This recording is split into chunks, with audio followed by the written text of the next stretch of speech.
भारत भाग्य विधाता। पंजाब सिंध गुजरात मराठा द्राविड़ उत्कल बंग। विंध्य हिमाचल यमुना गंगा उच्छल जलध तरंगा। तब शुभ आशीष मांगे गाहे तब जय गाथा। जन गण मंगलदायक जय हे भारत भाग्य विधाता। जय हे जय हे जय हे जय जय जय जय हे। भारत माता की जय। भारत माता की। जो कि आयोजित की गई है help you educational and charitable trust, संस्कृति मंत्रालय, भारत सरकार एवं उत्तर मध्य क्षेत्र सांस्कृतिक केंद्र NCZCC के संयुक्त तत्वावधान में आज यहाँ पर help you educational and charitable trust द्वारा आयोजित सांस्कृतिक कार्यक्रम धरोहर के अंतर्गत हम यहाँ पर एक ऐसे नाटिका का मंचन देखेंगे जो हम सबके जीवन में जो स्वतंत्रता लाई है उसके ऊपर आधारित है। मैं डॉक्टर अलका निवेदन आज help you educational and charitable trust, संस्कृति मंत्रालय, भारत सरकार एवं NCZCC के सहयोग से सांस्कृतिक कार्यक्रम धरोहर के अंतर्गत भारतीय स्वतंत्रता सेनानियों को समर्पित नाटक काकोरी ट्रेन एक्शन के मंचन में उपस्थित सभी सम्मानित अतिथियों का हृदय की गहराइयों से स्वागत और अभिनंदन करती हूँ। Help you educational and charitable trust परिवार के सभी सदस्यों को ट्रस्ट द्वारा जनहित में सफल तथा प्रभावी कार्य करने की बहुत बहुत बधाई और शुभकामनाएं देती हूँ। आप सभी उपस्थित जितने भी लोग यहाँ पर हैं सबसे अनुरोध करूँगी कि एक बार जोरदार तालियां बजा के कार्यक्रम का शुभारंभ करें।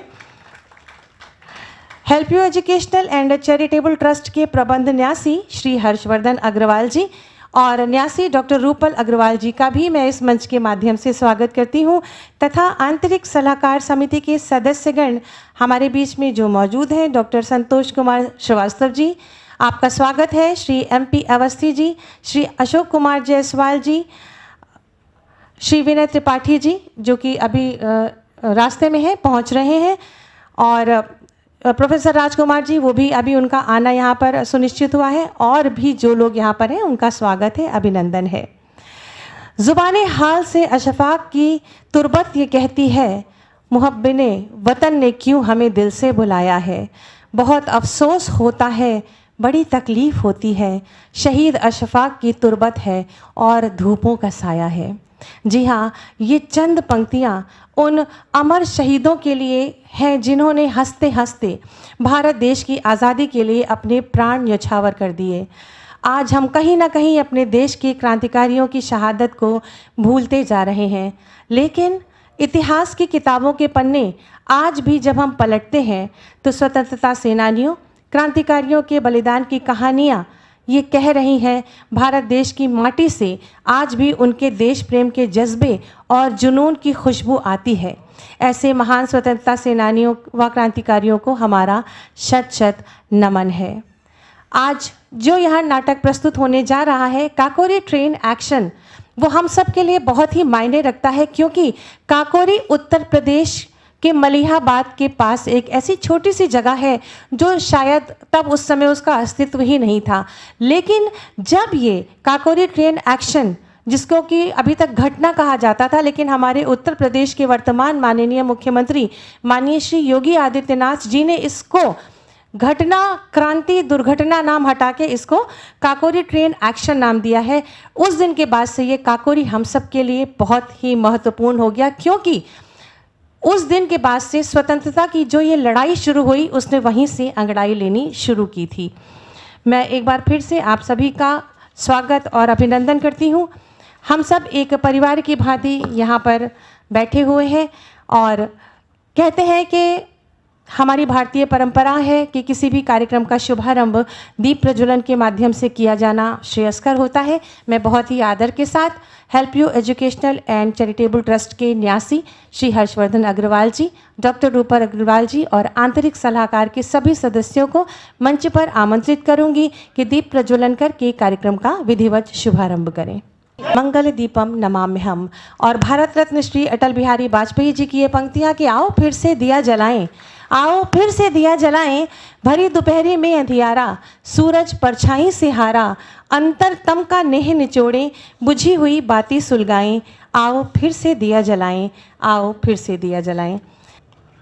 काकोरी ट्रेन एक्शन नाटक का मंचन करने आए हुए सभी कलाकारों, प्रेस व मीडिया से पधारे हुए सभी साथियों का तथा help you educational and charitable trust की आंतरिक सलाहकार समिति के सम्मानित सदस्यों का एवं स्वयं सेवकों का सबका बहुत बहुत हार्दिक स्वागत है, अभिनंदन है। Help you educational and charitable trust के लिए आज यह सौभाग्य का दिन है कि आज अपने वीर शहीद क्रांतिकारियों को काकोरी ट्रेन एक्शन नाटक के मंचन के माध्यम से याद करने का, श्रद्धांजलि अर्पित करने का अवसर हम सबको मिला है। काकोरी ट्रेन एक्शन एक महत्वपूर्ण ऐतिहासिक घटना है जिसने देश के स्वतंत्रता संग्राम में एक महत्वपूर्ण भूमिका निभाई। काकोरी कांड हमारे देश की स्वतंत्रता की लड़ाई में एक महत्वपूर्ण चरण था। इस घटना में भारत के स्वाधीनता संग्राम के सैनिकों ने ब्रिटिश शासन के खिलाफ एक स्वतंत्रता आंदोलन की शुरुआत की थी। आज नाटक मंचन के माध्यम से आप सभी काकोरी कांड का सजीव चित्रण देखेंगे, ऐसा हम सबका प्रयास है। Help you education and charitable trust के लिए अत्यंत गर्व की बात है कि हमें देश प्रेम की भावना से ओतप्रोत कार्यक्रम आयोजित करने का अवसर समय समय पर मिलता रहा है। पूर्व में ट्रस्ट द्वारा राष्ट्रपिता महात्मा गांधी को समर्पित कार्यक्रम गांधी जी की आन, हम सबका मान, देश की शान, देश के वीर जवानों को समर्पित कार्यक्रम जय हिंद की सेना आदि का आयोजन किया गया है और आज इसी कड़ी में काकोरी ट्रेन एक्शन नाटक का मंचन भी किया जा रहा है। जय हिंद के सेना के लेखक महेंद्र भीष जी हम लोग के बीच में मौजूद हैं, आपका विशेष स्वागत है। सांस्कृतिक मंत्रालय भारत सरकार तथा उत्तर प्रदेश मध्य क्षेत्र सांस्कृतिक केंद्र NCZCC प्रयागराज का बहुत आभार है, जिन्होंने आर्थिक सहयोग से धरोहर थीम के अंतर्गत आज देश के महान क्रांतिकारी वीरों को समर्पित काकोरी ट्रेन एक्शन नाट्य मंचन का सौभाग्य हमें दिया है। शेरवुड एजुकेशनल ग्रुप के चेयरमैन श्री केबी लाल जी समय समय पर हमारे कार्यक्रमों के सफल आयोजन के लिए निरंतर स्वयंसेवक प्रदान करते हैं तथा अपना बहुमूल्य सहयोग हमें हमेशा देते रहते हैं। उनका स्वास्थ्य कुछ ठीक नहीं है, तो हम सब प्रार्थना करेंगे ईश्वर से कि वो जल्दी स्वस्थ हों और उनकी दीर्घायु हो। माननीय मुख्यमंत्री श्री योगी आदित्यनाथ जी का विशेष आभार है, जिन्होंने वर्ष 2021 में वीर शहीदों की शहादत को नमन करते हुए आज़ादी की लड़ाई के संघर्ष की धरोहर का नामांकन काकोरी ट्रेन एक्शन कर दिया, जिसे पहले काकोरी कांड कहा जाता था। आप सबसे निवेदन है माननीय मुख्यमंत्री जी को आभार प्रकट करते हुए उनके लिए बहुत जोरदार ताली बजा के उनका आभार सब लोग प्रकट करें। देश के वीरों के सम्मान में कहना है, ये निदा फजली जी की गज़ल है। सफ़र में धूप तो होगी, जो चल सको तो चलो, सभी हैं भीड़ में, तुम भी निकल सको तो चलो, किसी के वास्ते राहें कहाँ बदलती हैं, तुम अपने आप खुद ही बदल सको तो चलो। यहाँ किसी को कोई रास्ता नहीं देता, मुझे गिरा के अगर तुम संभल सको तो चलो, कहीं नहीं कोई सूरज धुआं धुआं है फजा, खुद अपने आप से बाहर निकल सको तो चलो। यही है ज़िंदगी, कुछ ख्वाब चंद उम्मीदें, इन्हीं खिलौनों से तुम भी बहल सको तो चलो। इन्हीं भावना से देश हित के प्रति अपनी जान निछावर करने वाले हमारे महान क्रांतिकारी शहीदों सैनिकों को शत नमन, साधुवाद। जय हिंद, भारत माता की जय। धन्यवाद, बहुत बहुत धन्यवाद। सभागार में उपस्थित आप सभी लोगों का मैं हार्दिक स्वागत करती हूं, अभिनंदन करती हूं। मैं अपने संबोधन में आपको help you educational and charitable trust के विषय में कुछ बताना चाहती हूं कि हमारा लक्ष्य है कि हम देश के समस्त 28 राज्यों में और 8 केंद्र शासित प्रदेशों की राजधानी में ट्रस्ट के कार्यालय स्थापित करें। यह कार्यालय स्वयंसेवी आधार पर राज्य समन्वय कार्यालय होंगे। निष्पक्षता, समानता और समावेशिता ट्रस्ट की कार्यशैली है। ट्रस्ट सभी संस्कृतियों के सम्मान के सिद्धांत पर कार्य करता है। पारदर्शिता और जवाबदेही ट्रस्ट के मुख्य तत्व हैं। ट्रस्ट रचनात्मक और प्रभावी साझेदारी को प्रेषित करने के लिए प्रतिबद्ध है। प्रासंगिकता केवल लोगों और समुदाय के निरंतर सशक्तिकरण के साथ ही बनाए रखी जा सकती है। इसलिए ट्रस्ट का उद्देश्य है जाति, पंथ और धर्म के भेद को मिटाकर सभी की सेवा करना। ट्रस्ट अनाथालय, वृद्धाश्रम, UPS 60+ club, Bhagavad Gita centre, आध्यात्मिक संगीत अकादमी, बाल गोपाल शिक्षा योजना, स्वच्छता अभियान, स्वच्छ भारत मिशन, व्यावसायिक प्रशिक्षण, कौशल विकास कार्यक्रम, राष्ट्रीय एकता के लिए जागरूकता, शैक्षिक जागरूकता आदि, दान, पुराने कपड़ों, किताबों, अन्य पुनः प्रयोज्य वस्तुएं, खाने पीने की चीज़ों का वितरण, राष्ट्रीय और अंतर्राष्ट्रीय दिवसों पर कार्यक्रमों का आयोजन, परिवार परामर्श हेल्पलाइन, आपदा प्रबंधन, महामारी समर्थन, निःशुल्क स्वास्थ्य शिविर, उत्कृष्ट व्यक्तियों को सम्मान करना, शैक्षिक और धर्मार्थ गतिविधियां, महिला अधिकारिता कार्यक्रम, वैज्ञानिक अनुसंधान, ग्रामीण और कृषि कार्यक्रम, CRRS गतिविधियों और कार्यक्रमों के क्षेत्र में प्रयत्नशील तथा कार्यरत है। ट्रस्ट एक गैर लाभकारी संगठन है। इसका लक्ष्य लोगों और समितियों को सामंजस्यपूर्ण, सामाजिक और पर्यावरणीय रूप से जिम्मेदार तरीके से संपन्न करने के लिए सशक्त बनाना है। ट्रस्ट शिक्षा, स्वास्थ्य और आजीविका के क्षेत्र में समाज के गरीब और वंचित वर्ग का समर्थन करता है। यह सभी प्रकार के मानवीय कष्टों और सामाजिक विखंडन के उन्मूलन में मदद करता है। ट्रस्ट का उद्देश्य राष्ट्रीय एकता में योगदान देने वाली संवेदनाओं और धारणाओं को परिष्कृत करना है। यह कला, संस्कृति, साहित्य के प्रचार के लिए भी काम करता है और पवित्र शास्त्रों की शिक्षाओं का प्रचार करता है। Help you educational and charitable trust की गतिविधियों का समर्थन करने के लिए दान करें। आप स्वयंसेवक, सहयोगी, दानदाता, प्रायोजक बनकर हमसे जुड़ सकते हैं और ट्रस्ट के माध्यम से समाज सेवा कर सकते हैं। आगामी आपकी सक्रिय सहभागिता से हम जनसेवा के क्षेत्र में पूरे देश में फैल सकते हैं। आपके सहयोग की अपेक्षा के लिए हम निरंतर ही प्रयास करते रहेंगे। धन्यवाद। जय हिंद, जय भारत। आपने ट्रस्ट के द्वारा किए जा रहे सभी कार्यों पर अपना प्रकाश डाला, उसके लिए हम हृदय से आपके आभारी हैं। ट्रस्ट ने विगत सप्ताह 28 अप्रैल को अपनी स्थापना के 11 वर्ष पूरे किए हैं तथा अपने संरक्षकों पद्म भूषण डॉक्टर श्री गोपाल दास नीरज, पद्मश्री अनवर जलालपुरी, भजन सम्राट पद्मश्री अनूप जलोटा जी के स्नेह और आशीर्वाद से help you educational and charitable trust Lucknow Uttar Pradesh में वृद्धाश्रम, अनाथालय, Bhagavad Gita centre, help you academy of spiritual music तथा अन्य जनहित की परियोजनाओं के क्रियान्वयन हेतु लगातार प्रयत्नशील है। साथ ही साथ सभी राज्यों की राजधानियों तथा अन्य देशों में ट्रस्ट के कार्यालय स्थापित कर जनहित के कार्यों को और विकसित करने का प्रयास किया जा रहा है। इसमें आपका सहयोग अपेक्षित है। जैसा कि हमारी वर्तमान जो सरकार है उसका भी ये कहना है कि सबका साथ, सबका विकास, सबका विश्वास और हम सबका प्रयास। तो मुझे उम्मीद है कि आप सब इस विश्वास में अपना प्रयास देंगे। अगर समर्थन है तो ज़ोरदार तालियां बजाएंगे। बहुत बहुत धन्यवाद। और इसके बाद जिस नाटिका का यहाँ पर मंचन किया जा रहा है, सबसे पहले उन सभी कलाकारों को इस मंच पे सम्मानित किया जाएगा। मैं श्री हर्षवर्धन अग्रवाल जी से, डॉक्टर रूपल अग्रवाल जी से और आंतरिक सलाहकार समिति से अनुरोध करूँगी कि कृपया मंच पर पधारें और हमारे जितने भी कलाकार हैं उनका सम्मान करें। आप सभी की तालियां इस सम्मान के लिए अपेक्षित हैं मित्रों, ज़ोरदार तालियां होनी चाहिए। निहारिका कश्यप,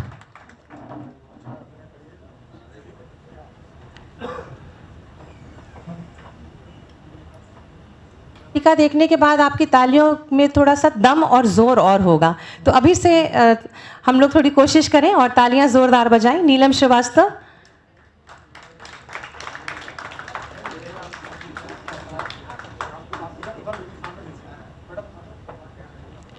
नीलम मौर्य,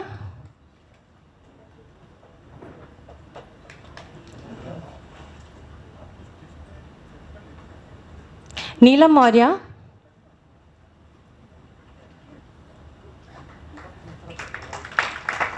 साक्षी अवस्थी, साक्षी अवस्थी,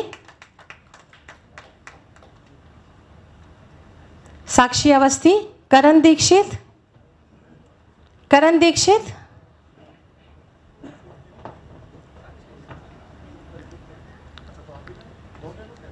करण दीक्षित, ये साक्षी अवस्थी का भी सर्टिफिकेट ले रहे हैं, तो इनके लिए डबल तालियां होनी चाहिए।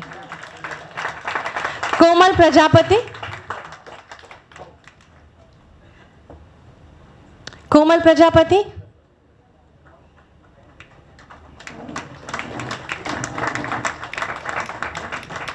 कोमल प्रजापति, अग्नि सिंह,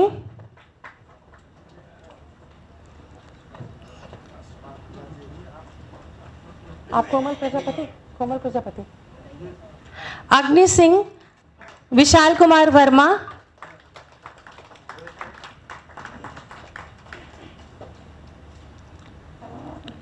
विशाल कुमार वर्मा,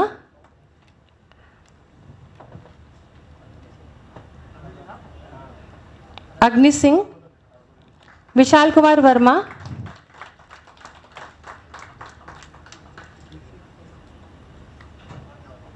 गौरव शाक्य। देखिए मंच के पीछे से तालियों की गड़गड़ाहट सुनाई दे रही है, ये प्रेरणा है कि आप सब तालियों के माध्यम से इनका स्वागत करें। गौरव शाक्य, विशाल श्रीवास्तव, विशाल श्रीवास्तव,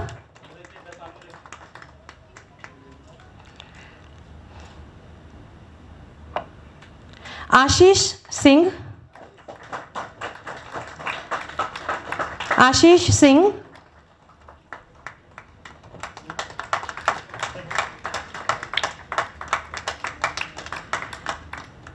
विनय पाल,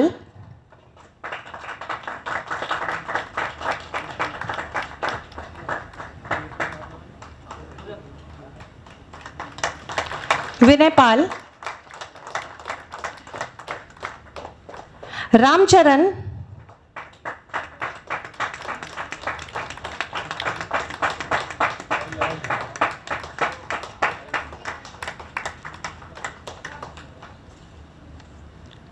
रामचरण,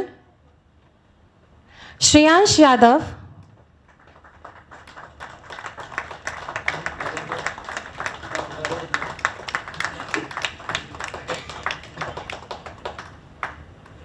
श्रेयांश यादव, सोनू कुमार,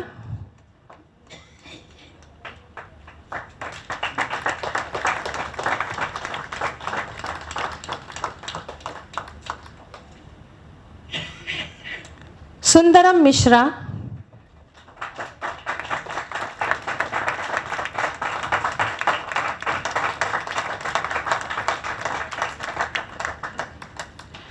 सुंदरम मिश्रा, रवि विश्वकर्मा, रवि विश्वकर्मा, यश रॉय, यश रॉय,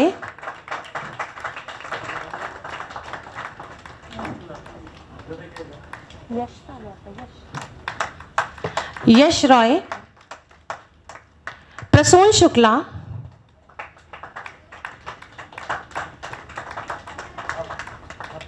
प्रसून शुक्ला,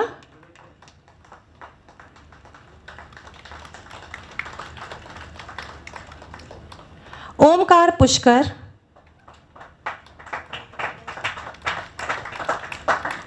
ओमकार पुष्कर,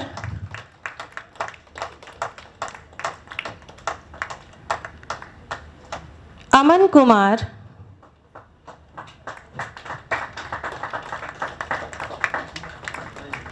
अमन कुमार, गुलशन यादव, गुलशन यादव, प्रभात कश्यप,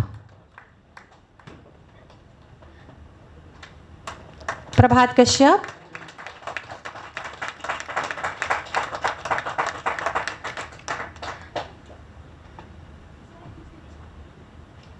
आपका नाम?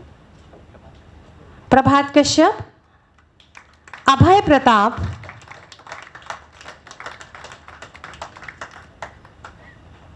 अभय प्रताप,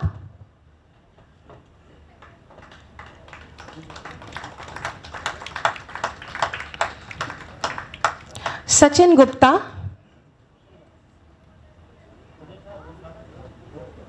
सचिन गुप्ता,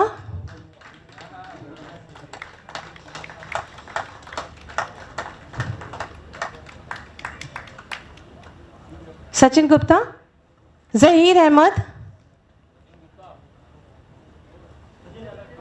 जहीर अहमद, अर्जुन सिंह,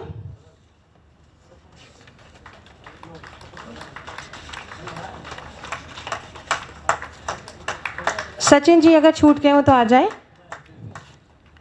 अर्जुन सिंह जी।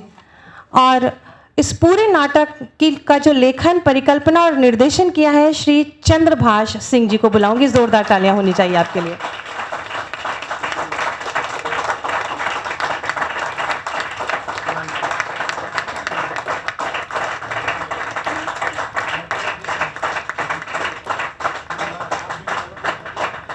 चंद्रभाष सिंह जी के लिए जोरदार तालियां होनी चाहिए मित्रों।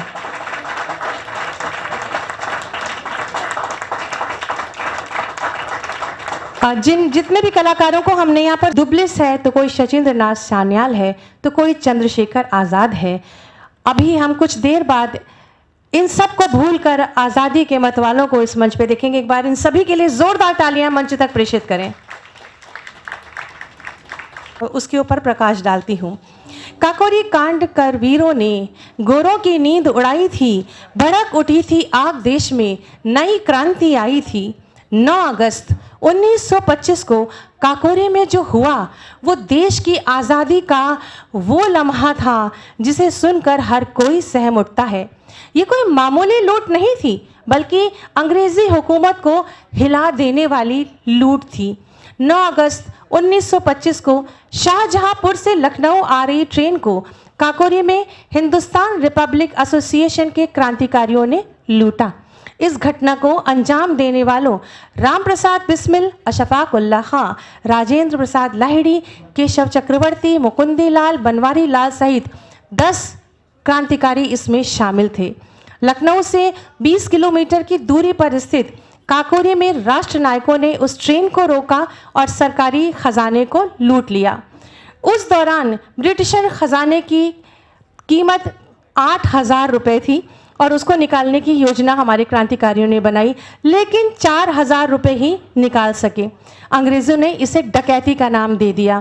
काकोरी ट्रेन एक्शन के बाद गुस्साए अंग्रेज़ों ने तलाशी अभियान के जरिए हिंदुस्तान रिपब्लिक एसोसिएशन के 40 क्रांतिकारियों पर डकैती और हत्या का मामला दर्ज किया। पूरी घटना के दौरान दुर्भाग्यवश एक यात्री को गोली लग गई। इसी घटना में राष्ट्र नायकों को दोषी मानते हुए राम प्रसाद बिस्मिल, अशफाक उल्लाह खां, रोशन सिंह और राजेंद्र लाहिड़ी को फांसी की सज़ा सुनाई गई। सोचिए कि 8,000 रुपये की लूट का नाम जिसे अंग्रेज़ों ने दिया था वो सिर्फ इसलिए लूटा गया था क्योंकि हमारे क्रांतिकारियों को असलहे चाहिए थे। उस 8,000 रुपये मात्र के बदले उन्हें फांसी के फंदों पर लटकाया गया। वहीं कुछ को सज़ाए काला पानी की सज़ा दी गई तो कुछ को 4 से 14 साल तक की कैद की सज़ा सुनाई। इतिहासकार ऐसा मानते हैं कि अंग्रेज़ों ने उस घटना में शामिल क्रांतिकारियों को चोर और लुटेरा बुलाया जबकि ये कोई डकैती नहीं थी। इस घटना का मकसद भारत पर कब्जा करने वाले अंग्रेज़ों को कमज़ोर करना था कि उनका कोई व्यक्तिगत लाभ था। यही कारण था कि उत्तर प्रदेश सरकार ने इस घटना को काकोरी ट्रेन एक्शन नाम दिया। 17 दिसंबर 1927 को क्रांतिवीर राजेंद्र लाहिड़ी का गोंडा जेल में तथा 19 दिसंबर 1927 को शेष तीनों क्रांतिकारियों पंडित राम प्रसाद बिस्मिल, अशफाक उल्लाह खां एवं ठाकुर रोशन सिंह को क्रमशः गोरखपुर ज़िला जेल, फैज़ाबाद ज़िला जेल और इलाहाबाद ज़िला जेल में फांसी के फंदों पर लटका दिया गया। भले ही शहीद क्रांतिकारी पंडित राम प्रसाद बिस्मिल, अशफाक उल्लाह खां और ठाकुर रोशन सिंह को फांसी दे दी गई, लेकिन शहीद आज़म भगत सिंह ने ये लिखा कि लिख रहा हूँ मैं अंजाम जिसका कल आगाज़ आएगा, मेरे लहू का हर एक कतरा इंकलाब लाएगा। मैं रहूं या ना रहूं, पर एक वादा है तुमसे मेरा कि मेरे बाद वतन पे मरने वालों का एक सैलाब आएगा, एक सैलाब आएगा। अमर शहीद क्रांतिकारियों की शहादत पर पूरे देश को फख्र है और इस घटना के बाद से पूरे देश में क्रांतिकारी घटनाओं ने जोर पकड़ा।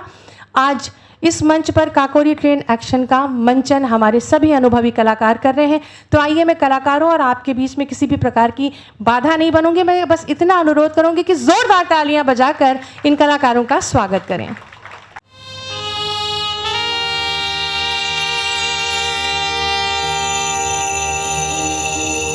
तलवारों पे सरवार दिए, अंगारों में जिस्म जलाया है, तब जाके कहीं हमने सर पे ये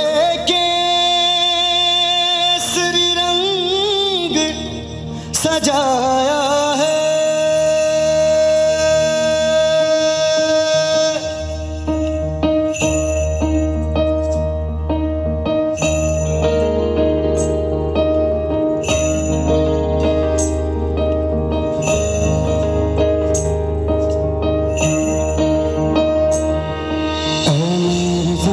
अफसोस नहीं जो तेरे लिए सौ दर्द सहे, महफूज रहे तेरी आन सदा, चाहे जान मेरी रहे न रहे।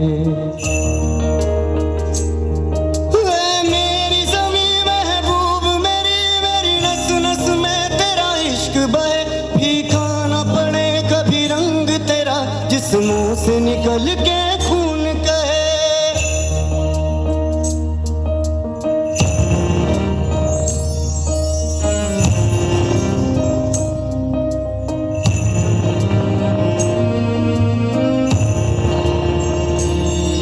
तेरी मिट्टी में मिल जावा, गुल बन के मैं खिल जावा, इतनी सी है दिल की आरज़ू। तेरी नदियों में बह जावा, तेरे खेतों में लहरावा, इतनी सी है दिल की आरज़ू।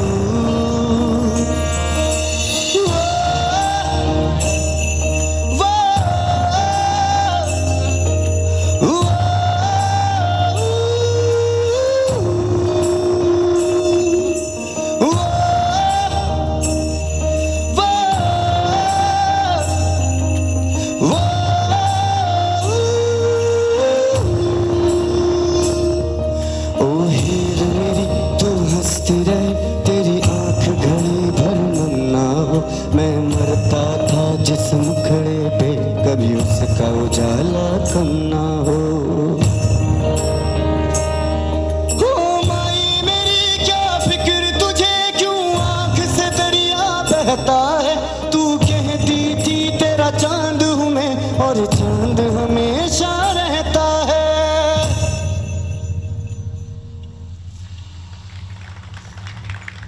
तेरी मिट्टी में मिल जावा, गुल बन के मैं खिल जावा, इतनी सी है दिल की आरज़ू। तेरी नदियों में बह जावा, तेरी फसलों में लहरावा, इतनी सी है दिल की आरज़ू। केसरी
उनके कार्यक्रम को सहयोग दे तो वो 1 वर्ष के अंदर देश को स्वतंत्र करा सकते हैं। गांधी जी ने ब्रिटिश सरकार को ये अल्टीमेटम दे दिया कि 31 दिसंबर 1921 तक यदि भारत को औपनिवेशिक स्वराज नहीं मिला तो वे सरकार के विरुद्ध असहयोग आंदोलन शुरू कर देंगे। 31 दिसंबर आया और चला गया। सरकार ने इस अल्टीमेटम की कोई परवाह नहीं की। परिणाम स्वरूप देश भर में जुलूसों, जनसभाओं और गिरफ्तारियों का दौर चल पड़ा। 4 फरवरी 1922 को गोरखपुर के चौरी चौरा में बिल्कुल शांतिपूर्ण जुलूस पर पुलिस द्वारा गोली चलाए जाने से नाराज लोगों ने थाने में आग लगा दी, जिसमें 22 पुलिसकर्मी जलकर मारे गए। गांधी जी ने इस हिंसा से नाराज होकर अपना असहयोग आंदोलन वापस ले लिया। देश भर में इस बात की व्यापक प्रतिक्रिया हुई। विशेष रूप से युवाओं की भावनाओं को अत्यधिक ठेस पहुंची और वे क्रांतिकारी आंदोलनों में जुड़ने के लिए उतावले हो उठे।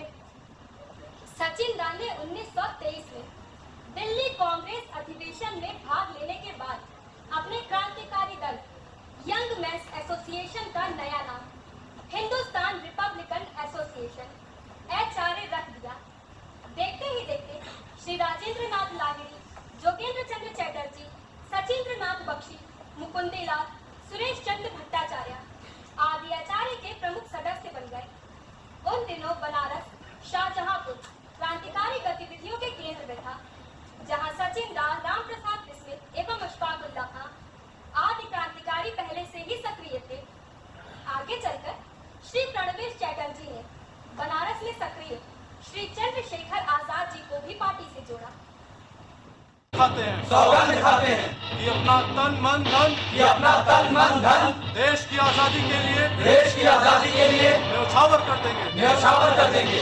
हम सभी अपने दल के प्रति ईमानदार रहेंगे और आवश्यकता पड़ने पर अपना सर्वस्व जीवन अपनी भारत भूमि के लिए न्यौछावर कर देंगे। वंदे मातरम, भारत माता की जय।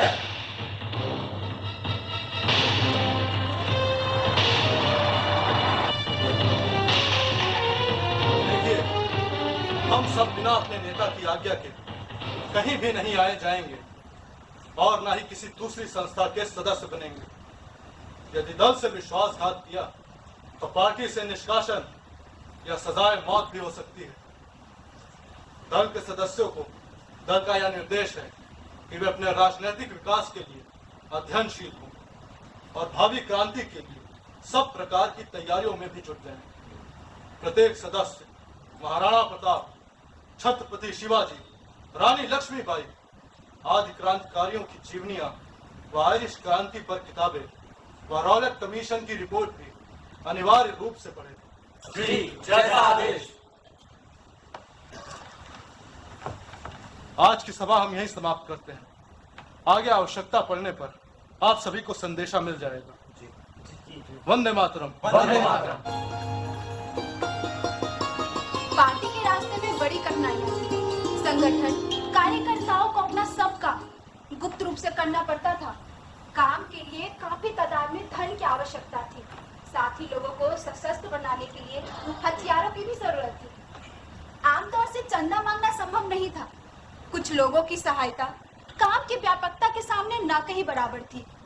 ऐसी स्थिति में सबसे पहले गांव में डकैती करने का निश्चय किया गया और दल ने पहला एक्शन 25 दिसंबर 1924 को पंडित राम प्रसाद बिस्मिल के नेतृत्व में पीलीभीत जिले के बमरौली गांव के एक रईस बलदेव प्रसाद के घर पर किया। इस एक्शन के बावजूद एकदम निर्जीव पड़े राजनीतिक वातावरण में कोई फर्क नहीं पड़ा। मालूम होता था देश में कोई दम, कोई जान बाकी ही नहीं रह गई। ऐसे ही अवसर पर दल की ओर से 28 जनवरी 1925 को तमाम हिंदुस्तान, बर्मा एवं श्रीलंका में रिवॉल्यूशनरी नाम का एक क्रांतिकारी पर्चा एक साथ एक ही दिन खूब बांटा गया। क्रांतिवीर श्री सचिंद्र नाथ सान्याल द्वारा विजय कुमार के झूठे नाम से 4 पृष्ठों में अंग्रेजी में लिखे पर्चे से देश में हलचल सी मच गई। लोगों ने सोचा देश में एक ऐसी संगठित शक्ति है में मोर्चा लेने के लिए प्रयत्नशील है। पर्चे के प्रमुख अंश इस प्रकार थे। और संघर्षों, कठिनाइयों तथा अवसरों से बचने का प्रयत्न करना। जो अनिवार्य है वही अब आने वाला है। और अधिक पथभ्रष्ट न बनो। आपको शांति तथा व्यवस्था नहीं प्राप्त हो सकती। भारत को स्वतंत्रता शांत एवं वैध साधनों से कभी नहीं मिलने वाली।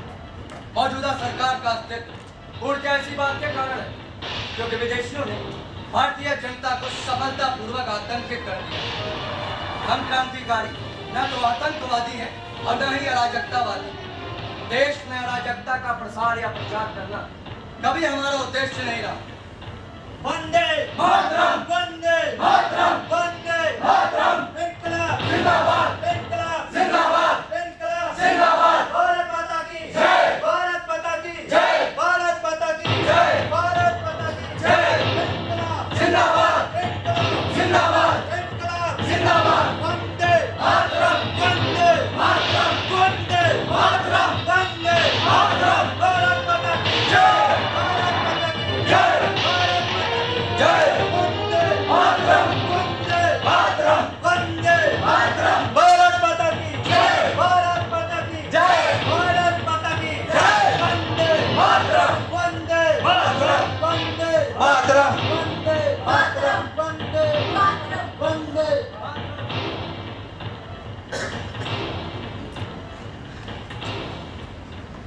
गांव में धनी लोगों के यहाँ डकैती से कोई विशेष धन की प्राप्ति न होने के कारण पार्टी में तय हुआ कि या तो किसी बैंक को लूटा जाए या रेल खजाने को या किसी अन्य सरकारी खजाने को।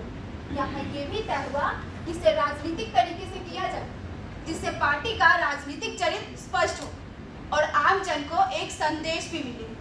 वास्तव में से सरकार को एक प्रकार से चुनौती दी जानी थी और यहाँ ये बताना अप्रासंगिक न होगा कि चंद्रशेखर आजाद जी को गाजीपुर के एक मठ का उत्तराधिकारी बनाने की योजना बनी जिसमें मठ के साधनों का उपयोग पार्टी के लिए किया जा सके, किंतु योजना सफल न हो सकी। बाद में खूब अच्छी तरह अध्ययन कर राम प्रसाद बिस्मिल जी ने एक योजना। वंदे मातरम साथियों, वंदे मातरम। और काका कैसे हैं?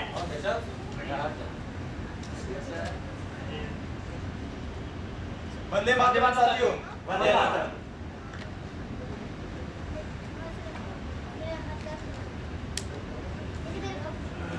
वंदे मातरम साथियों, वंदे मातरम, वंदे मातरम, वंदे मातरम।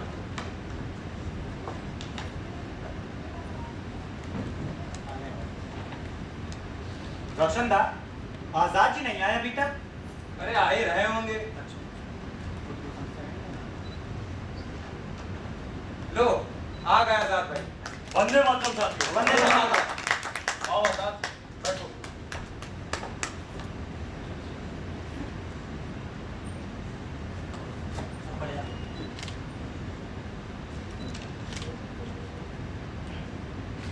तो आ गए सभी लोग? जी जी। साथियों, आज पार्टी की जो आवाज बैठक बुलाई थी उसका मुख्य मुद्दा है अर्थ। किसी भी संगठन संस्था पार्टी को चलाने के लिए कार्यकर्ताओं के साथ साथ अर्थ की भी आवश्यकता पड़ती है और हमारे संगठन की आर्थिक स्थिति क्या है आप सभी अच्छी तरह से जानते हैं। ये राम, ये बताओ कि हमें करना क्या है? क्रांति। क्रांति? हाँ, और हमारी क्रांति होगी सशस्त्र क्रांति। सशस्त्र क्रांति? ये अंग्रेज दया में आजादी नहीं देने वाले और न ही खैरात में मिलने वाली है हमें हमारी आजादी। हमें आजादी हासिल होगी संघर्ष से, जनता के हथियार बंद मुक्ति संग्राम से, जिसके लिए हमें चाहिए होंगे शस्त्र। लेकिन राम भाई, ये शस्त्र आएंगे कहां से? लाडी, शायद तुम्हें ज्ञात नहीं, पर अभी कुछ ही दिनों के अंदर जर्मनी से नॉजल पिस्टल हमारे देश में आने वाले, लेकिन वे नॉजल पिस्टल केवल नगद रुपए देकर ही कलकत्ता बंदरगाह से हासिल किए जा सकते। ऐसा भी हो राम भाई, ये मौका हाथ से नहीं निकलना चाहिए। मैं भी यही चाहता हूँ, पर समस्या रुपयों की। तो क्यों ना धनी और गद्दारों के घरों में डकैती डाली जाए? वैसे ये कार्य असामाजिक और असंवैधानिक है, लेकिन पार्टी के लक्ष्य को देखकर हम इसे हरगिज गलत नहीं मानते। अरे भाई, शुरू में बंगाल के क्रांतिकारियों ने भी यही किया था। अरे जरूरत पड़ने पर बोल्शेविक पार्टी और आयरलैंड के क्रांतिकारियों ने भी डकैतियां डाली हैं। अरे भाई, दूर कहाँ जाते हो? आनंद मठ में देख लो, ऐसे कईयों उदाहरण मौजूद हैं। और जरूरत पड़ने पर हमने भी तो डकैतियां डाली हैं। बल्कि सामंतवादी काल में अपने देश में अनेकों जनपदीय वीर रॉबिन हुड स्टाइल में अमीरों के घर डाका डालकर गरीबों के घर भरते थे। लेकिन रोशनदास, अब हम इस तरह की डकैतियों से उब चुके हैं। इस तरह देशवासियों को सताना अब उचित है। और फिर इतना खतरा उठाने पर ना तो इससे पार्टी आर्थिक रूप से सुदृढ़ हुई है और ना इससे पार्टी की प्रतिष्ठा को ही लाभ हुआ है। हम थक चुके हैं इन कामों से। दादा, अब हमें कोई दूसरा तरीका ढूंढना होगा ताकि जनता के बीच क्रांतिकारियों के कार्यों पर कोई भी उंगली ना उठा सके। राम भाई सही बोल रहा है। पीलीभीत के बिचपुरी गांव में जो हमने एक्शन लिया था, उसका क्या परिणाम है? और कौन बड़ी रकम हाथ आई? जो सोने चांदी के गहने मिले थे, बनारसी लाल ने करवाकर कुछ 500 रुपए में बिकवाए। अरे भाई, तो फिर कैसे जुटेगा धन? बताओ। जुटेगा, बिल्कुल जुटेगा आजाद। एक तरीका है। क्या? आज से हम सिर्फ सरकारी संपत्ति या बैंक ही लूटेंगे और ये लूट हम राजनीतिक तरीके से करेंगे ताकि बरतानिया सरकार के सामने हमारी पार्टी का राजनीतिक चरित्र भी स्पष्ट हो सके। लेकिन राम, वो कैसे? एक योजना है। क्या? क्यों ना हम ट्रेन डकैती डालें? ट्रेन डकैती? हाँ, शाहजहांपुर से लखनऊ जाने वाली 8 डाउन पैसेंजर हर रोज अपने साथ सरकारी खजाना लेकर जाते हैं। खजाने का यह संदूक कार के डिब्बे लोहे की जंजीर से बंधा रहता है।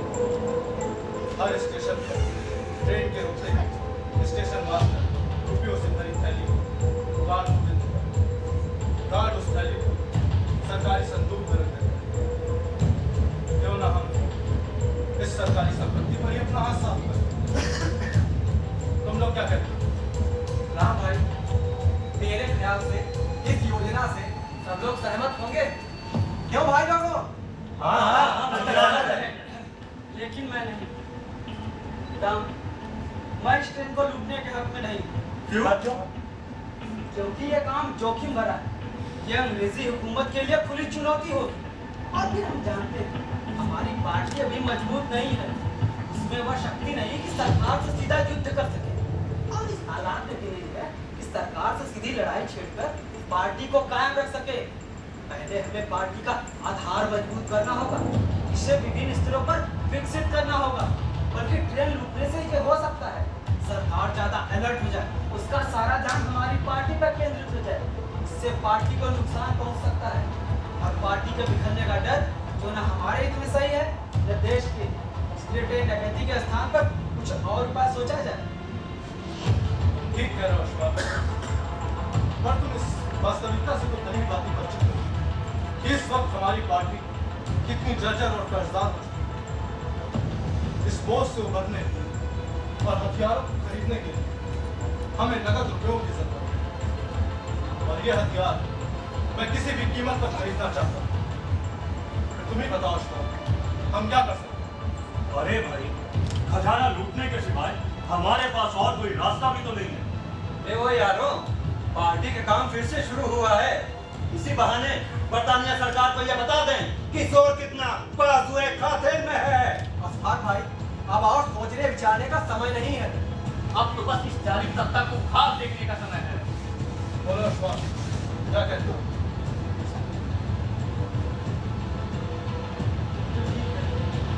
अगर केंद्रीय समिति और अन्य सदस्यों का निर्णय नहीं है तो मुझे भी स्वीकार है।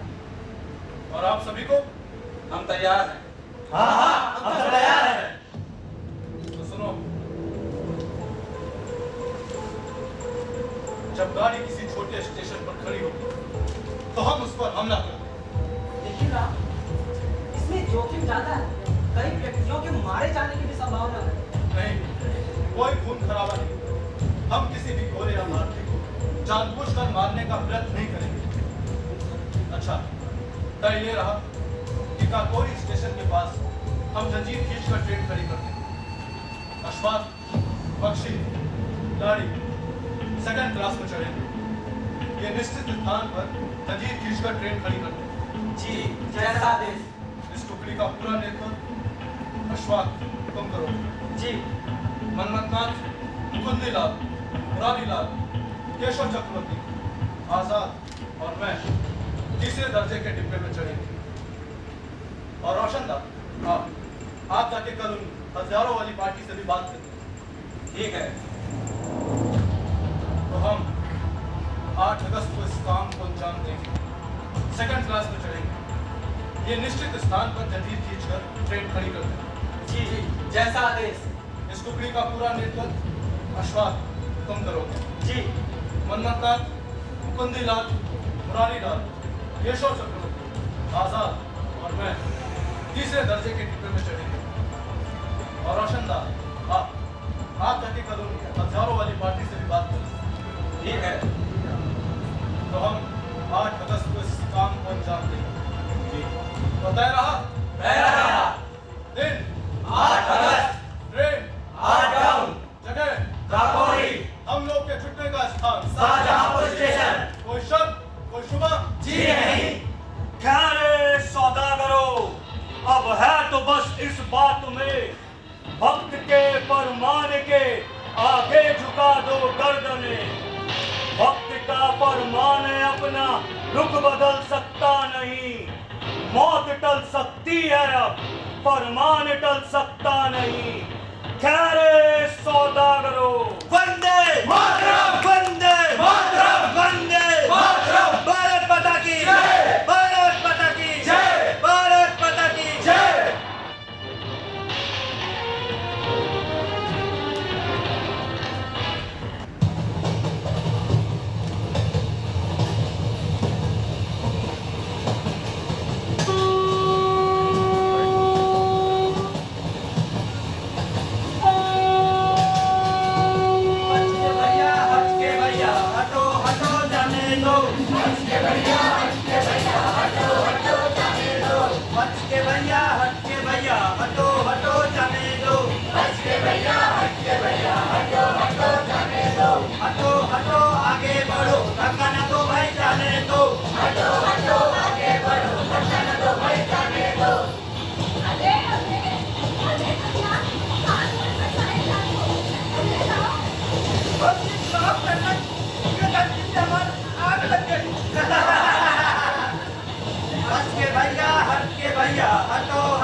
ब्रिटिश सरकार से है, सिर्फ ब्रिटिश सरकार।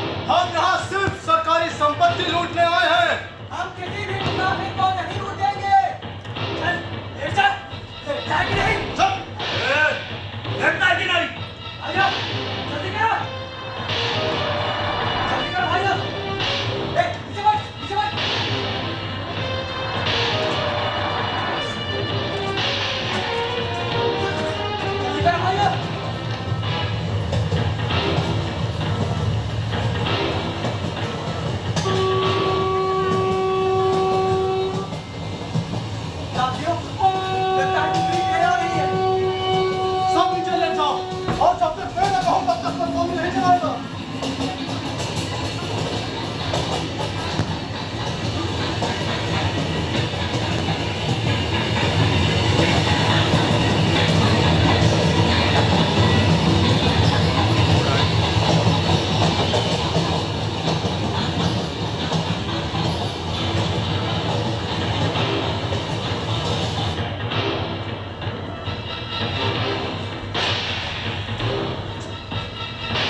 डेली टेलीग्राफ में ये खबर छपी कि इस घटना में कई अंग्रेजी व हिंदुस्तानी मारे गए। झूठ, सरासर झूठ। घटना के समय कोई भी गोरा नहीं मारा गया था। सिर्फ एक आदमी को एक डिब्बे से दूसरे डिब्बे जाते समय गोली लग गई थी, और वो भी शायद हरदोई का निवासी था, और नाम था अमजद अली। और जिस गोरे के मारे जाने की बात थी वो फौज का मेजर या कर्नल था, और उसने भी गोली चलते समय अपने डिब्बे के दरवाजे पर खिड़कियां बंद कर ली थी और लखनऊ पहुंचने पर ही खोला था। और इस प्रकार बिना किसी विरोध के एक चुनौतीपूर्ण एक्शन को अंजाम देने में क्रांतिकारी पूरी तरह सफल रहे।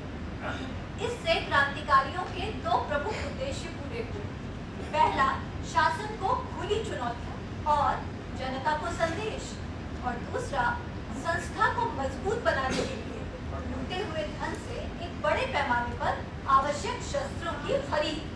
इस एक्शन से पूरे देश में सनसनी फैल जाना स्वाभाविक था। शासन तो कुछ समय तक हतप्रभ सा रह गया। अभियुक्तों को पकड़ने के लिए 5000 इनाम की घोषणा की गई।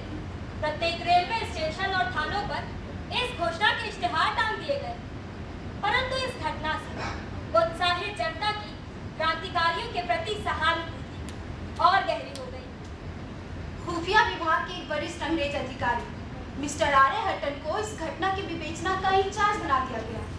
आर डाउन ट्रेन के यात्रियों के बयान एवं एक्शन के स्वरूप को देखते हुए मिस्टर आर्य हटन को ये शुरू से स्पष्ट हो गया था कि ये कार्य क्रांतिकारी पार्टी का ही है, क्योंकि इसमें सिर्फ सरकारी खजाना लूटा गया था, यात्रियों को छुआ तक नहीं गया।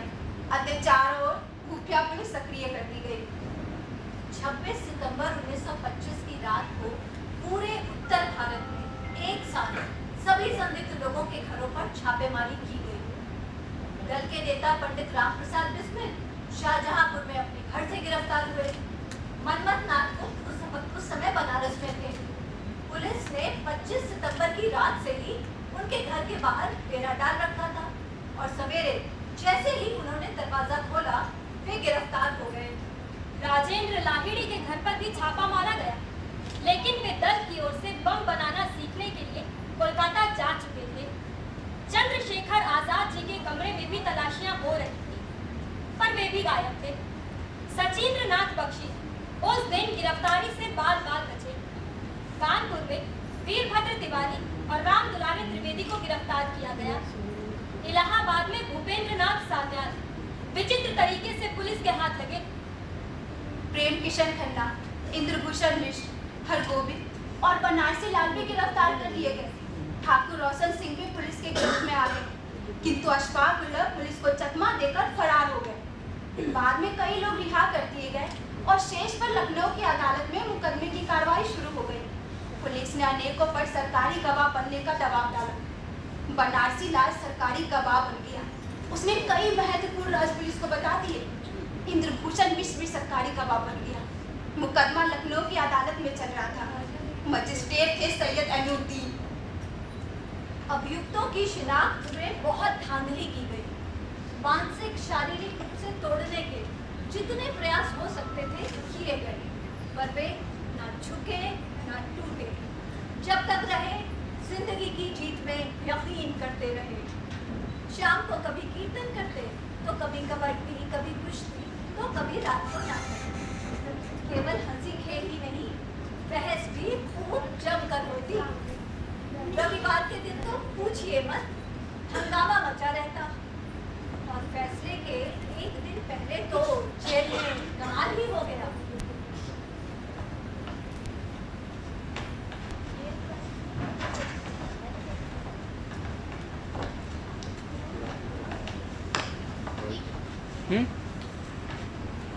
वाइट है, खुले लाइट तो है।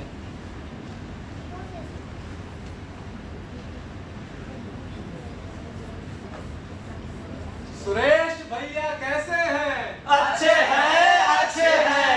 सुरेश भैया कैसे हैं?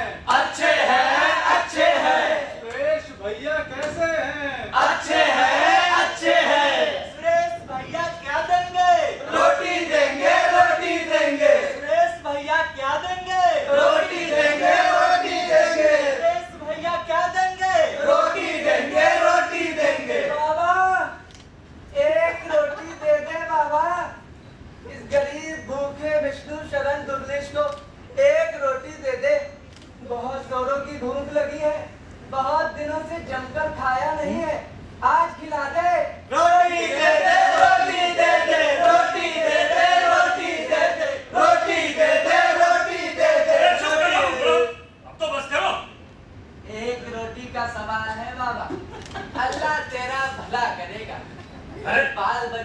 हरा भरा रहेगा बाबा। अरे रे उठो उठो, अब और नहीं मिलेगी रोटी मोटी। क्यों भैया क्यों? अरे अभी तो पेट का कोना भी नहीं भरा।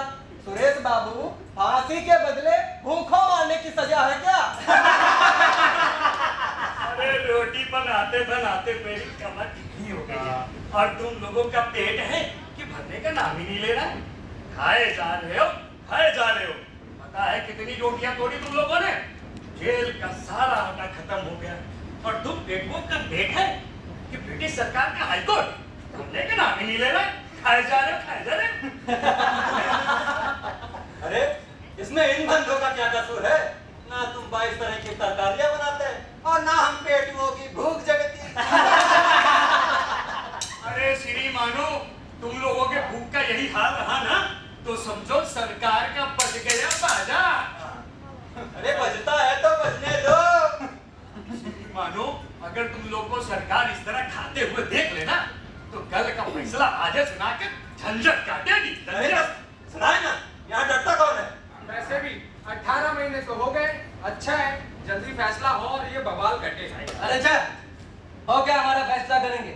हमारा फैसला तो हम करेंगे हम। भाई तुम लोग करो फैसला वैसला, हम चले बहुत काम है। करो फैसला वैसला। अरे सुरेश दादा, रोटी भिजवा देना। दुबलेश, आज तू ही बन जाना हमारा जज। ऐसे थोड़ी कोई बन जाता है जज। अरे तो कैसे बन जाता है जज? ये कहाँ को पूरा जज बनेगा जज।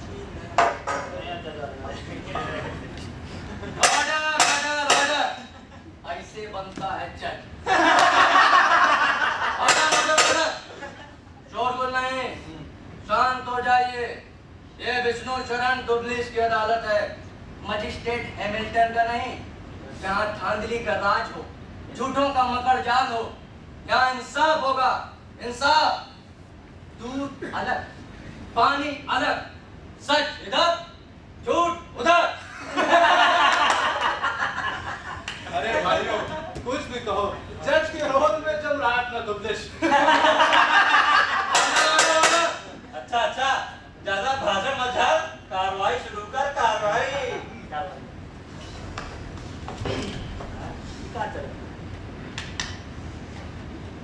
काकोरी ट्रेन डकैती के पार्टी लीडर मुलजिम पंडित राम प्रसाद बिस्मिल अदालत में हाजिर हो।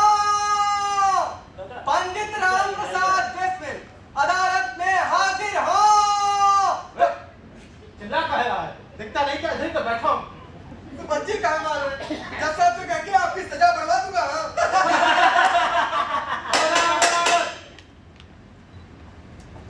मुकदमा सम्राट राम प्रसाद बिस्मिल आदि। नाम? राम प्रसाद बिस्मिल। बल? श्री मुरलीधर। निवास? खिरनी बाग, शाहजहांपुर। काकोरी जाने की वजह? डकैती।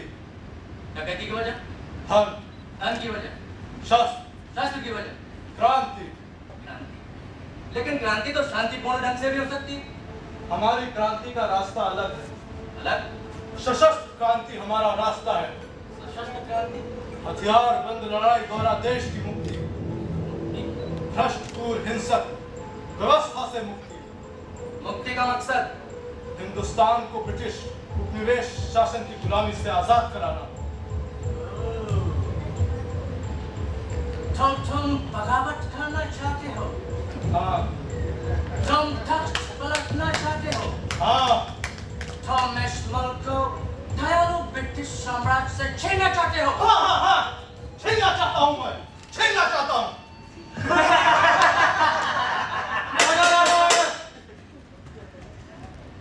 अभिनय का जरा सा मौका क्या मिल गया, अपने आप को जज का बाप समझने लगा। जिरा का जिरा किया जा रहा है। अरे ये तो मान ही नहीं रहा। तो सुनो, राजद्रोह की सजा प्राणदंड। प्राणदंड कहे तो ऐसे रहा, प्राणदंड जैसे किसी का तुम्हें तीर मार दिया। अबे किसे नहीं पता कि हमें ये सजा मिलने वाली है, प्राणदंड।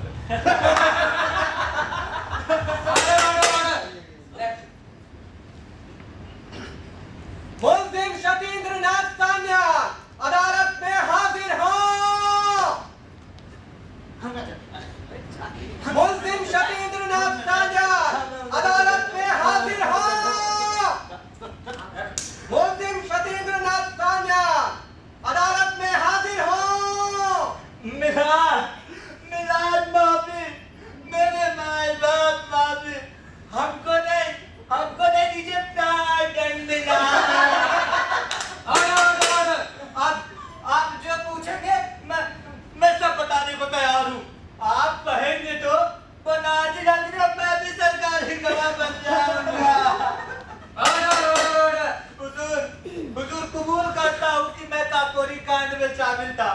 काकोरी का आप कहेंगे तो मैं बमरौली और बिखुरी डकैती कबूलने को भी तैयार हूँ।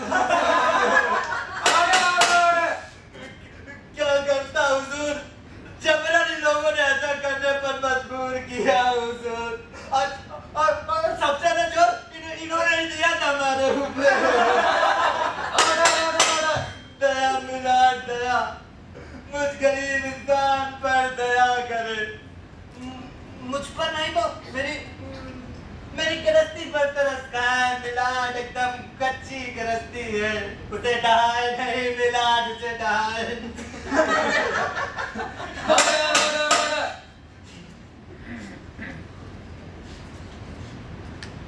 हमारी एकदम कच्ची गृहस्थी को देखते हुए तुम्हें काला पानी का दंड दिया है।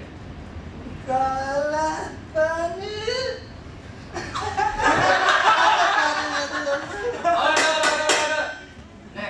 अरे भाई अब ठाकुर को भेजो। हाँ, लगे हाथ ठाकुर का भी तो फैसला हो जाए। मुल्जिम ठाकुर रोशन सिंह अदालत में हाजिर हो। मुल्जिम ठाकुर रोशन सिंह अदालत में हाजिर हो। अरे दादा जल्दी आइए। ठाकुर रोशन सिंह अदालत में हाजिर हो। अबे ओ जज, जरा कड़क सजा सुनाना।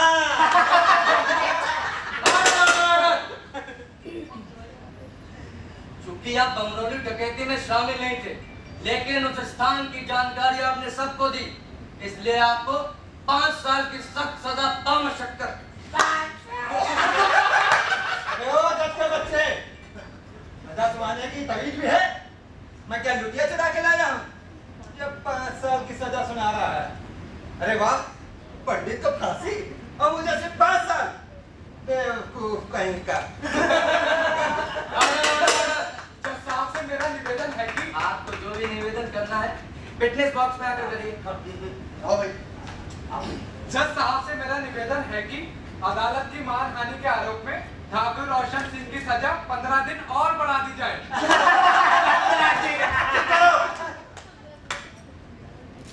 अरे क्या मुझे अपने देश के लिए बलिदान देने का हक नहीं? क्या मैं अपने देश से प्यार नहीं करता? क्या मैं एक सच्चा क्रांतिकारी नहीं हूँ? अरे मुझे भी अपने देश के लिए बलिदान देना है। मुझे भी अपनी मातृभूमि की आजादी के लिए फांसी चढ़ाना है। जा भाई, मान जा। मैं नहीं मानता तेरा न्याय में।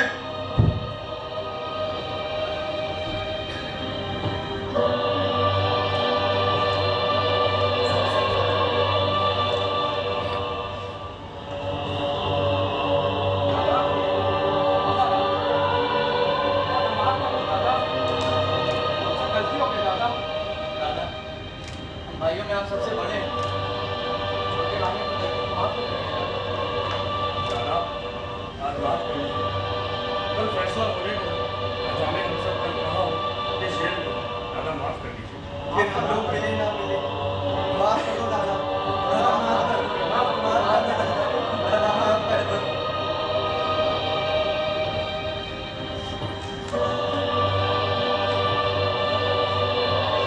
अरे भाई मिल गई। रोशन दादा की माफी तो इसी बात में हो जाए। हो जाए। अरे राम दुलारे, क्या है प्यारे? कहा ढोलक लगा दो थाप। हर दे कर दे।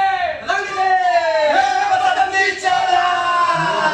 बसंती चोला मेरा रंग दे, बसंती चोला मेरा रंग दे, बसंती चोला मेरा रंग दे, बसंती चोला। हो जी रंग दे, हमारे रंग दे, मेरा रंग दे, बसंती चोला मेरा रंग दे, बसंती चोला मेरा रंग दे, बसंती चोला मेरा रंग दे, बसंती चोला पानी रंग दे, बसंती चोला।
बसंत पंचमी की है, जब जेल में बंद क्रांतिकारियों ने ये निश्चय किया कि इस अवसर पर पेशी के दौरान सिर पर बसंती टोपी और गले में बसंती रुमाल बांधकर कचहरी जाया जाए। ये भी तय हुआ कि इस अवसर पर एक विशेष गीत गाया जाए। तो रातों रात एक गीत की रचना की गई और वो गीत कोई और नहीं बल्कि यही था, मेरा रंग दे बसंती चोला। मेरा रंग दे बसंती चोला, मेरा रंग दे बसंती चोला, मेरा रंग दे बसंती चोला, मेरा रंग दे बसंती चोला। हो आज रंग दे, हो मारे रंग दे, मेरा रंग दे बसंती चोला, मेरा रंग दे बसंती चोला, मेरा रंग दे बसंती चोला, मेरा रंग दे बसंती चोला, मारे रंग दे बसंती चोला। और दूसरे दिन सभी क्रांतिकारी साथी कार्यक्रम अनुसार सिर पर बसंती टोपी एवं गले में बसंती रुमाल बांधे यही पूरा गीत रास्ते भर गाते हुए जेल से कचहरी पहुंचे। अदालत जाने से पहले ये गीत एक बार फिर गाया गया और वहां मौजूद लोगों ने भी उनके स्वर में स्वर मिलाया। सैयद ऐनुद्दीन की अदालत में लगभग 6 महीने तक सुनवाई होने के बाद सभी अभियुक्त सेशन कोर्ट के हवाले कर दिए गए। रोशनुद्दौला कचहरी में चले इस मुकदमे में जनता की बढ़ती हुई भीड़ को देखकर शासन ने आगे के लिए उस समय के सेशन कोर्ट के स्थान को सुरक्षित न मानते हुए रिंग थिएटर, जहां पर कि आजकल हजरतगंज में जीपीओ है, उस जगह को इस केस के लिए उपयुक्त माना। इस रिंग थिएटर में उन दिनों यूरोपियनों का डांस क्लब हुआ करता था। घनी आबादी से दूर बने होने के कारण ये जगह सर्वाधिक सुरक्षित जगह समझी गई और यहीं पर इस केस के लिए स्पेशल सेशन कोर्ट बनाई गई। मिस्टर ए हैमिल्टन, जो कि हैंगिंग जज के नाम से कुख्यात थे, उन्हें इस केस के लिए स्पेशल सेशन जज मुकर्रर किया गया।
बसंती चोला, मेरा रंग दे बसंती चोला, मेरा रंग दे बसंती चोला, मेरा रंग दे बसंती चोला। आज रंग दे, मैं रंग दे, मेरा रंग दे बसंती चोला, मेरा रंग दे बसंती चोला, मेरा रंग दे बसंती चोला, मेरा रंग दे बसंती चोला, माए रंग दे बसंती चोला। गेट बंद करो। होशियार सिंह, सिर्फ जिसे इजाजत है वही कोर्ट के अंदर आए।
मारे पे लेके कर रहे ये कोर्ट का ब्रिटिश नाटक।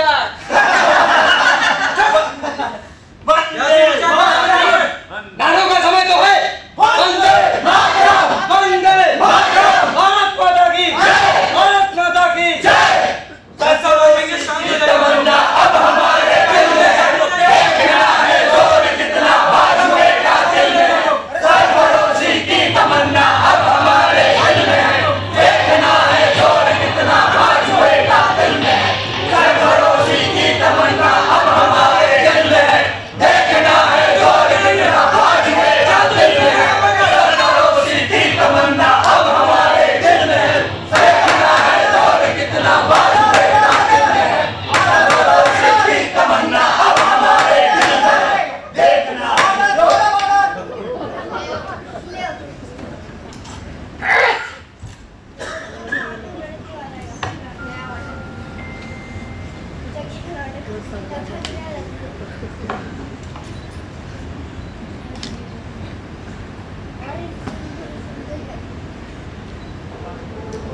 अठारह महीने से चल रहे इस मुकदमे के तमाम गवाहों के बयानात और पक्ष विपक्ष के वकीलों की जिरह सुनने के बाद ये अदालत इस नतीजे पर पहुंची है कि काकोरी खान केवल धन जुटाने भर की योजना नहीं थी, बल्कि ब्रिटिश सरकार का चक्कर पलटने की नाकाम कोशिश भी थी।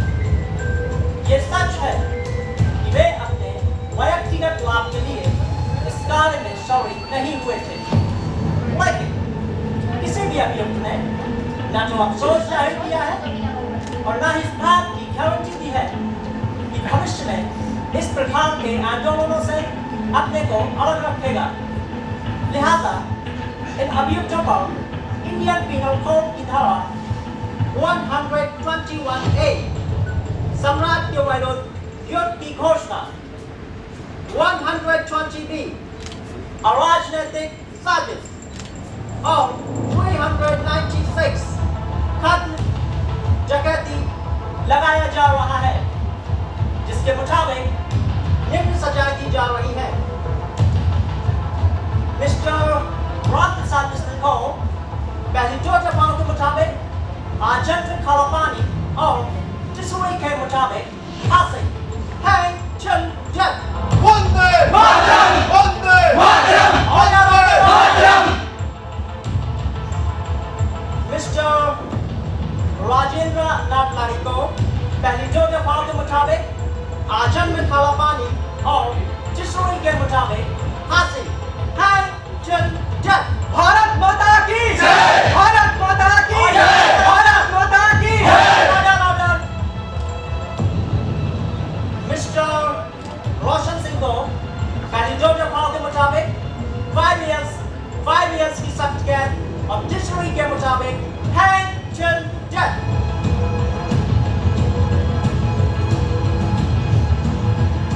मिस्टर बनवारी लाल जो कि इकबाल मुलजिम है, उसको प्रत्येक दफा के मुताबिक 5 years की सख्त कैद।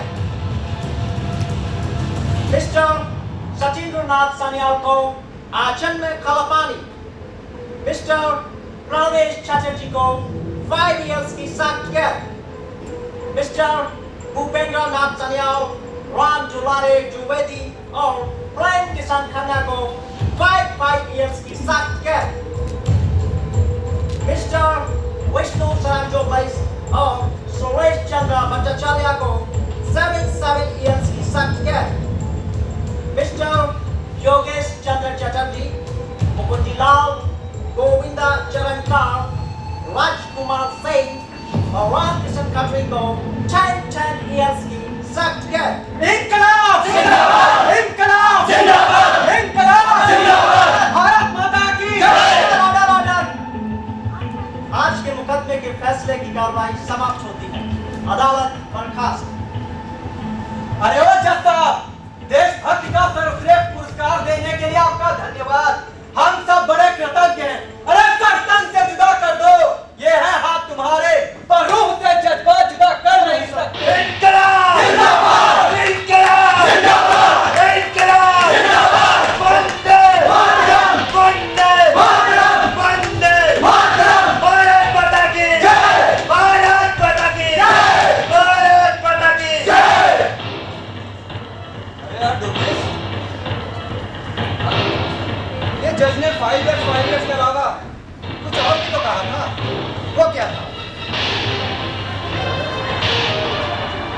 लिटिल लाड़ी के साथ आपको भी फांसी की सजा मिली है। क्या? मुझे भी फांसी की सजा मिली है? अरे सुना तुम लोगों ने, मुझे भी फांसी की सजा मिली है। ये तो होना ही था।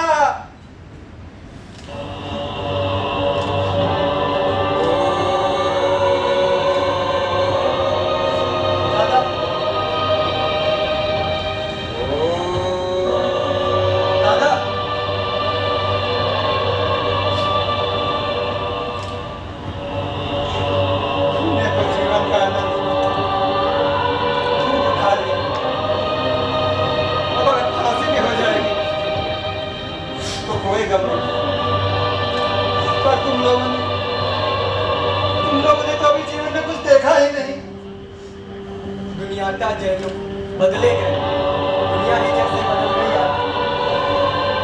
इसे तो हम पहले से ही जानते थे। ये परिताप कैसा? ये मेरा पुनर्जन्म, मेरी तो थोड़ी देर की तकलीफ महीने 2 महीने में खत्म हो जाएगी। चिंता तो मुझे उन लोगों की है जिन्हें 14-14 वर्ष और 20-20 वर्षों तक जेलों में सड़ना पड़ेगा।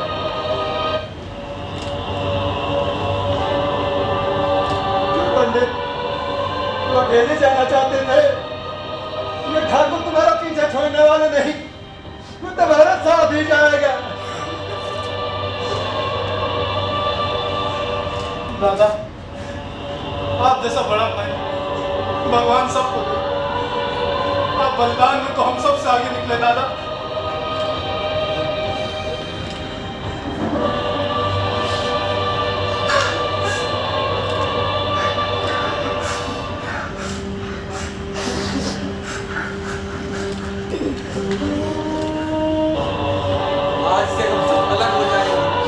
हमेशा के लिए बिछड़ जाएंगे और एक बार फिर से गले तो लग ले।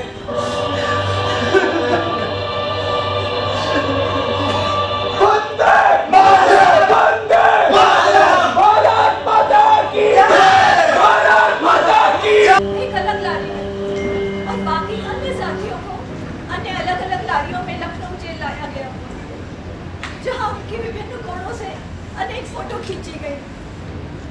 जेल के सुपरिंटेंडेंट कैप्टन सलामतुल्लाह ने सभी साथियों को भोजन के पैकेट भेंट किए, जिनमें पूड़ियाँ और लखनऊ की प्रसिद्ध मिठाइयाँ, रेवड़ियाँ, गजक इत्यादि थी। इसके पश्चात सभी साथियों को अपनी अपनी सजाएं काटने के लिए विभिन्न जेलों की तरफ रवाना कर दिया गया। आज भी कईयों बिस्मिल हमारे बीच में है, तो कईयों रोशन सिंह अंधे कानून के खिलाफ लड़ रहे हैं, तो कईयों बनारसी लाल इस सिस्टम में मौजूद है, तो कईयों सैयद हबीब अहमद का गड़बड़ चाला है। सैयद हबीब अहमद जिसने अशफाक उल्ला खान को फंसाया, जबकि दोनों एक ही शहर शाहजहांपुर के निवासी थे। दोनों की जाति धर्म एक ही था। आप भी कहाँ जाति धर्म के लफड़े में फंस गए? अरे इन गद्दारों का भी कोई जाति धर्म होता है? जैसा बनारसी लाल वैसा सैयद हबीब अहमद। अगर धर्म ही सर्वस्व होता तो बनारसी लाल अपने हिंदू साथियों को क्यों पकड़वाता? अगर मजहब ही अहम होता तो सैयद हबीब अहमद अशफाक को क्यों गिरफ्तार करवाता?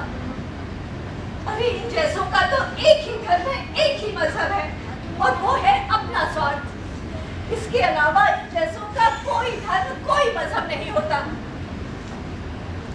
क्रांतिकारी अशफाक उल्ला खान 8 सितंबर 1926 को दिल्ली में तथा क्रांतिकारी श्री सच्चिदानंद बख्शी 17 जनवरी 1927 को भागलपुर में गिरफ्तार कर लखनऊ लाए गए। उन पर अलग से काकोरी षड्यंत्र का पूरा मुकदमा चलाया गया। 13 जुलाई 1927 को रोशन-उद-दौला कचहरी में मुकदमे का फैसला सुनाया जाना था। अशफाक बसंती रंग की धोती पहनकर ऐसे अदालत आए मानो किसी यज्ञ के लिए तैयार होकर आए हो।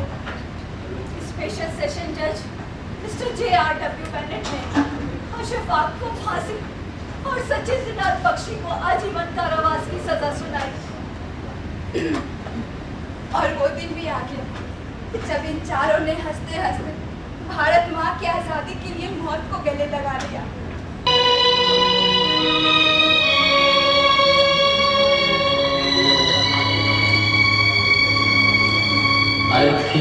जब उठेंगी शहीदों की ऐ वतन वालों तुम सब्र खोना नहीं। हंसते हंसते विदा हमको कर देना।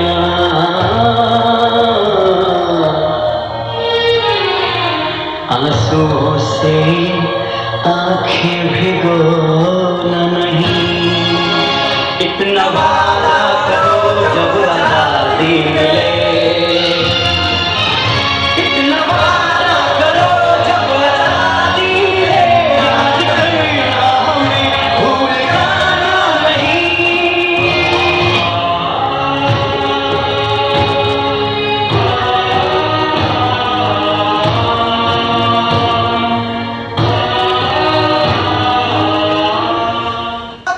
वंदे मातरम, वंदे मातरम।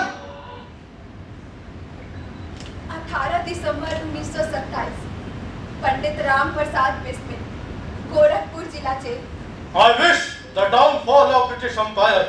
वंदे मातरम, वंदे मातरम, वंदे मातरम। और उसी दिन ठाकुर रोशन सिंह इलाहाबाद जेल।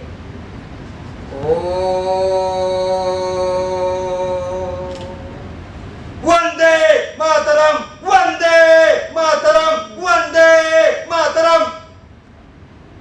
19 दिसंबर 1927 पंडित अशफाकुल्ला खान, फैजाबाद जेल। ला इलाहा इल्लल्लाह मोहम्मद रसूल अल्लाह। वंदे मातरम, वंदे मातरम, वंदे मातरम, वंदे मातरम, वंदे मातरम।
रख दे कोई जरा सी खाके वतन कफन में।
बीच के भेदभाव से ऊपर उठकर आपस में प्रेम पूर्वक रहें, क्योंकि बहुत कीमती है हमारी आजादी।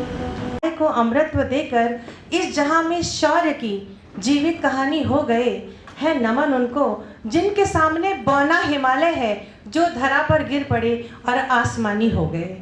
हम उन शहीदों को नमन करते हैं। इस मंच के माध्यम से इन सभी कलाकारों का तारुफ कराऊंगी और आप सभी की तालियां अपेक्षित हैं इन क्षणों के लिए। भारतीय सूत्रधार की भूमिका में जूही कुमारी, सूत्रधार निहारिका कश्यप, सूत्रधार नीलम श्रीवास्तव, सूत्रधार नीलम मौर्य, भारतीय साक्षी अवस्थी, राम प्रसाद बिस्मिल, करण दीक्षित, अशफाकुल्लाह खां, कोमल प्रजापति, ठाकुर रोशन सिंह, अग्नि सिंह, राजेंद्र लाहिड़ी, विशाल कुमार वर्मा, विष्णु शरण दुबलिस, गौरव शाक्य, शचेंद्र नाथ सान्याल, विशाल श्रीवास्तव, चंद्रशेखर आजाद, आशीष सिंह, मुरारी लाल विनय पाल, मनमथ नाथ रामचरण, केशव चक्रवर्ती, श्रेयांश यादव, कैदी सुरेश सोनू कुमार, जज सुंदरम मिश्रा, अंग्रेज सिपाही रवि विश्वकर्मा, सिपाही अंग्रेज सिपाही यश रॉय, अंग्रेज सिपाही प्रसून शुक्ला,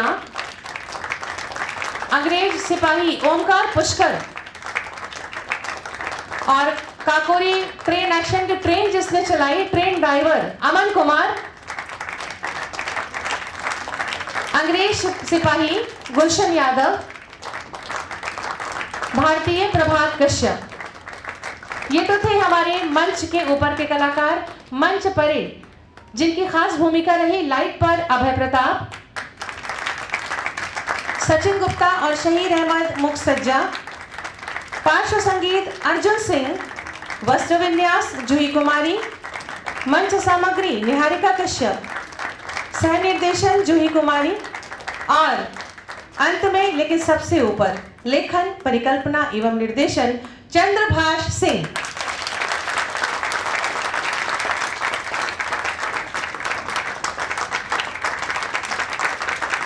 शहीदों की शहादत का अभी इतिहास जिंदा है। इस नाटिका को देखकर मुझे शब्द याद आए कि शहीदों की शहादत का अभी इतिहास जिंदा है। वतन का कर्ज है मुझ पर कि ये एहसास जिंदा है। जब तक रगों में है लहू का एक भी कतरा सरहद की हिफाजत की, तब तक दिलों में आस जिंदा है, तब तक दिलों में आस जिंदा है। सभी कलाकारों का इस मंच के माध्यम से धन्यवाद और एक बार फिर जोरदार तालियां आप सभी की।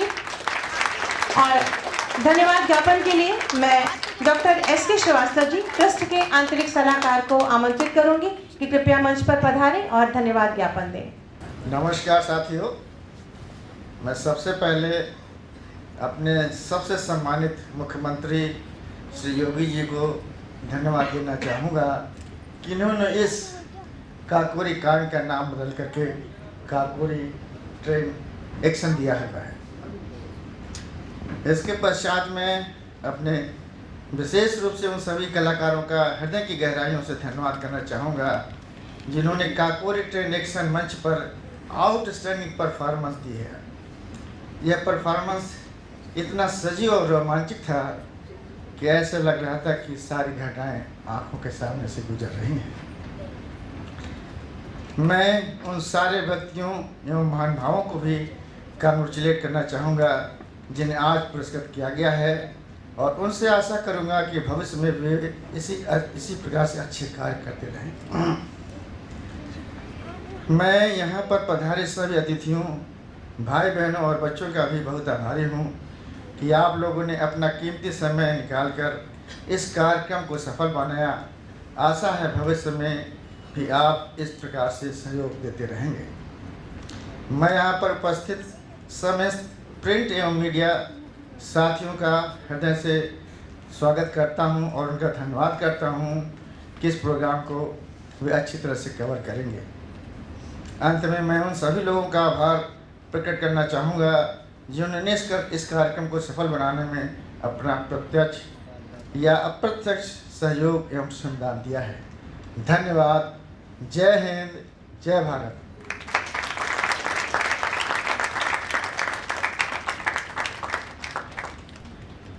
बहुत बहुत धन्यवाद सर। आपके धन्यवाद ज्ञापन के लिए धन्यवाद तो help you educational and charitable trust को खास तौर से मिलना चाहिए, जिनके प्रयासों के कारण आज धरोहर श्रृंखला में हमने उन शहीदों को याद किया जो कहीं गुम हो गए थे। तो एक बार जोरदार तालियां होनी चाहिए help you educational and charitable trust के लिए। और ख़ास तौर से आजकल के जनरेशन के को ज़रूर मैं ये कहना चाहूँगी कि क्यों मरते हो बेरहम सनम के लिए, क्यों मरते हो बेरहम सनम के लिए, और दुपट्टा भी नहीं देगी कफन के लिए। मरना ही है तो मरो वतन के लिए, कम से कम तिरंगा तो मिलेगा कफन के लिए। बहुत बहुत शुक्रिया। तो आइए अपने स्थान पर खड़े हो जाएं। राष्ट्रगान के सम्मान में प्रदीप अली जी को मंच पे आमंत्रित करूंगी। जन गण मन अधिनायक जय हे भारत भाग्य विधाता, पंजाब सिंध गुजरात मराठा द्राविड़ उत्कल बंगा, विंध्य हिमाचल यमुना गंगा उच्छल जलधि तरंगा, तब शुभ नाम